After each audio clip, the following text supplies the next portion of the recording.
नमस्कार, ये रेडियो जागो 90.4 एफएम है।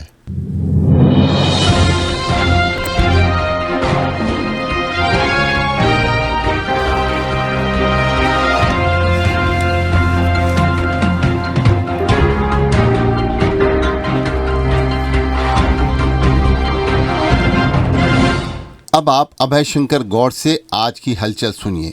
आज से नव संवत्सर शुरू हो गया है और आज से ही शक्ति की आराधना का नवरात्र भी प्रारंभ हो गया है। आइए रेडियो जागो 90.4 एफएम अपने सभी श्रोताओं को नव वर्ष की शुभकामनाएं दे रहा है। तो हमें आज कुछ नए संकल्प भी लेने चाहिए। शुभ संकेत है कि नए साल के प्रथम दिवस के रूप में मनाने के प्रति लोगों में अब उत्साह बढ़ रहा है और लोग तरह तरह के आयोजन करने लगे हैं। हर भारतीय को अपनी सभ्यता संस्कृति पर गर्व होना चाहिए। आज नव संवत्सर इसके प्रकटीकरण का दिवस है। नव संवत्सर से ही नवरात्र शुरू हो रहा है, तो शक्ति की देवी को साक्षी मानते हुए कुछ संकल्प आइए आज लिए जाएं। मंदिरों में आज से ही पूजा का कार्यक्रम शुरू हो जाएगा और साफ सफाई की व्यवस्था भी होगी। आज कुरीतियों से लड़ने का हम संकल्प लें। नवरात्र में आराधना और साधना का वैज्ञानिक महत्व भी है। यह दो ऋतुओं का संधिकाल है जिसमें आचार व्यवहार और आहार का संतुलन बढ़ती गर्मी से मानव शरीर का सामंजस्य स्थापित करने में सहायक होता है। तो आइए शक्ति की उपासना के दिन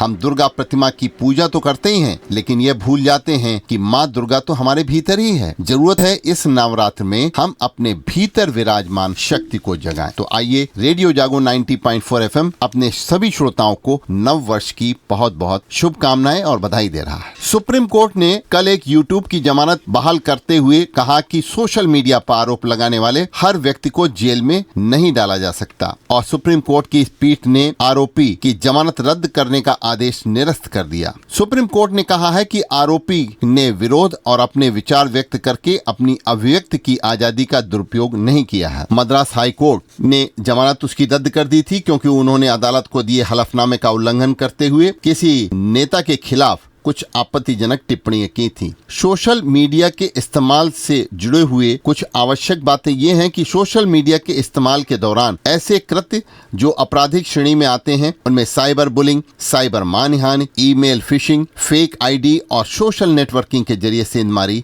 भी शामिल होती है। और सूचना प्रौद्योगिकी के जरिए किसी अन्य व्यक्ति को परेशान करना, शर्मिंदा करना, धमकी देना, लक्षित करना अपराध की श्रेणी में भी आता है। सूचना प्रौद्योगिकी अधिनियम ऐसे किसी अपराध पर प्रतिबंध और सजा का प्रावधान करती है। तो ये धारा 67 में प्रावधान किया गया है कि अगर कोई इलेक्ट्रॉनिक माध्यम से आपत्तिजनक पोस्ट करता है या फिर शेयर करता है तो उसके खिलाफ मामला दर्ज किया जा सकता है। आज नया वर्ष शुरू हो रहा है और नए साल से शेयर बाजार में भी अच्छे आपको देखने को बातें मिल रही हैं। यानी कि 2024 में अब तक सोने की कीमतों में उल्लेखनीय वृद्धि हुई है। इस साल सोने का दाम 7,700 रुपए चढ़ा है और कल भी ऐसा ही रहा। कॉमेक्स कीमतों में उछाल से समर्थित सोने की कीमतों में तेजी आज भी जारी है। दुनिया भर के बाजारों में तेजी तथा विदेशी संस्थागत निवेशकों के पूंजी प्रवाह के बीच बाजार में यह तेजी आई है। कल प्रधानमंत्री नरेंद्र मोदी ने कांग्रेस पर अपनी चुनावी सभाओं में हमला बोला और उन्होंने कहा कि आजादी के बाद से दशकों तक गरीबों की जरूरतों को कांग्रेस ने नजरअंदाज किया और कभी उनका दर्द नहीं समझा। कांग्रेस सरकार के दौर में भ्रष्टाचार देश की पहचान बन गया था, लेकिन उन्होंने कांग्रेस के लूट के लाइसेंस को ही खत्म कर दिया। कल प्रधानमंत्री नरेंद्र मोदी ने छत्तीसगढ़ के बस्तर जिले में विजय संकल्प शंखनाद रैली को संबोधित किया। वहीं कल उत्तर प्रदेश के मुख्यमंत्री योगी आदित्यनाथ ने महाराष्ट्र के वर्धा में चुनावी सभा को संबोधित किया। उन्होंने कहा कि उत्तर प्रदेश में अब दंगा नहीं होता क्योंकि दंगा करने वालों को पता है कि उनके खिलाफ जीरो टॉलरेंस की नीति लागू है। अब मुंबई हमलों के आतंकी पाकिस्तान में भी सुरक्षित नहीं है, ये उन्होंने कहा। कल कांग्रेस के नेता राहुल गांधी ने भी लोकसभा चुनाव के लिए उन्होंने प्रचार करते हुए कहा कि नई सरकार आने पर SC, ST और पिछड़े वर्ग की महिलाओं के खाते में सालाना 1 लाख रुपए ट्रांसफर किए जाएंगे। प्रधानमंत्री नरेंद्र मोदी के घोषणा पत्र से उन्होंने कहा घबरा गए हैं, इसलिए हिंदू मुसलमान की स्क्रिप्ट पर उतर आए हैं। पार्टी ने आरोप लगाया कि भारतीय जनता पार्टी नेताओं के वैचारिक पुरखों ने स्वतंत्रता आंदोलन में भारतीयों के खिलाफ अंग्रेजों और मुस्लिम लीग का साथ दिया था। गर्मी शुरू हो गई है और गर्मी के साथ कई समस्याएं भी आने वाले दिनों में लोग उनकी आशंका जाहिर कर रहे हैं। आमतौर पर गर्मियों में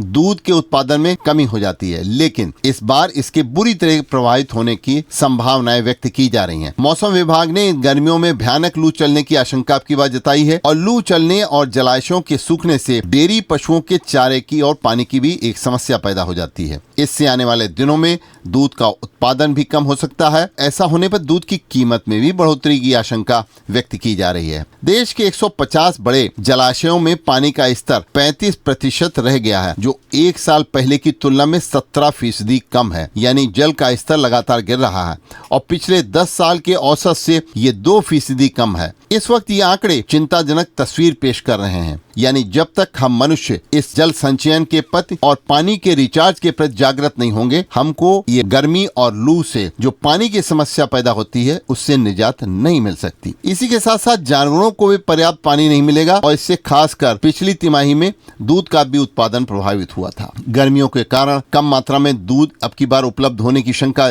जाहिर की जा रही है और पनीर, दही, छाछ और आइसक्रीम की मांग इस वर्ष पहले की मांग से ज्यादा रहने की भी संभावनाएं व्यक्त की जा रही हैं। हरदोई के बेनीगंज में बालामऊ सीतापुर रेल लाइन पर बनी रेलवे क्रॉसिंग पर 114 साल पहले गेट 7C बनाया गया था और जून 2023 से अस्थायी तौर पर इसे बंद कर दिया गया था। तब से 2 दर्जन गांवों के करीब 20,000 लोग 2 किलोमीटर का चक्कर काटने के लिए मजबूत हो रहे हैं और उनकी मजबूरी यह है कि बसी आबादी और व्यापार कर रहे लोगों की इससे आमदनी भी घट रही है। लोगों ने विकल्प में अंडरपास बनाए जाने की मांग रेल प्रशासन से की है। रेल मंत्री, मंडल रेल प्रबंधक मुरादाबाद सहित कई जगह उन्होंने लिखित रूप से इसकी शिकायतें भी की हैं। उनका कहना है कि गांव में बड़ी संख्या में छात्र छात्राएं दूसरी तरफ स्थित कॉलेजों, विद्यालयों में, स्कूलों में कोचिंग में पढ़ने के लिए जाते हैं। बड़े छोटे वाहनों से किसानों की फसल बिक्री के लिए नगर के बाजार में नहीं आ पाती है और फाटक बंद होने से लोग समस्या का सामना कर रहे हैं। अभी आप सुन रहे थे अभय शंकर गौड़ से आज की हलचल। सुनते रहिए रेडियो जागो 90.4 FM। आप खुश रहें, स्वस्थ रहें, आपके सुखमय जीवन की हम कामना करते हैं।